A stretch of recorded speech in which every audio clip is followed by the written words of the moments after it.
తెలంగాణలో జనసేన పార్టీ బలపడుతోందని తెలిసి కాంగ్రెస్ బీజేపీ విద్వేషాలు రెచ్చగొడుతున్నాయని జీవీఎంసీ మాజీ కార్పొరేటర్ పీతల మూర్తి యాదవ్ ఆరోపించారు.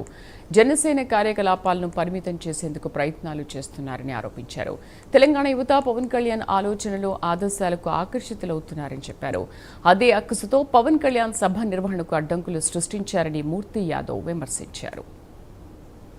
ఉప ముఖ్యమంత్రి పవన్ కళ్యాణ్ గారిపై తెలంగాణ రాష్ట్రంలో గడిచిన 10-15 రోజుల నుంచి కూడా అక్కడ ఉన్నటువంటి పార్టీలకు అతీతంగా అధికార కాంగ్రెస్ పార్టీ కానీ బీఆర్ఎస్ కానీ కొంతమంది ఇతర సంఘాల నాయకులందరూ కూడా పవన్ కళ్యాణ్ గారిపై ఆయన వ్యక్తిత్వంపై ఆయన విధి విధానాలపై అనేకమైనటువంటి విమర్శలు చేస్తూ ఉన్నారు. తెలుగు ప్రజల పట్ల, తెలుగు రాష్ట్రాల పట్ల, తెలుగు జాతి పట్ల ఆయనకున్నటువంటి గౌరవం, అభిమానం, చిత్తశుద్ధి, నిబద్ధత ఈ రాష్ట్రంలో తెలుగు రాష్ట్రాల్లో ఏ ఒక్క నాయకుడికి లేదు.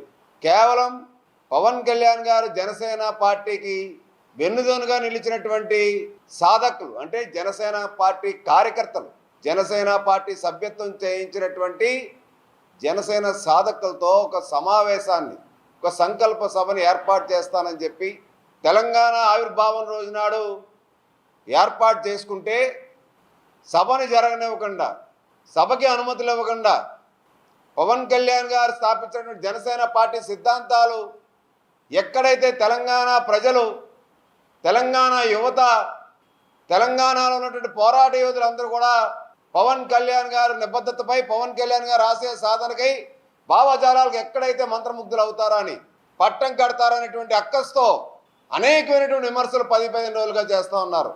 ఆంధ్ర రాష్ట్ర ఉప ముఖ్యమంత్రి పవన్ కళ్యాణ్ గారిపై తెలంగాణ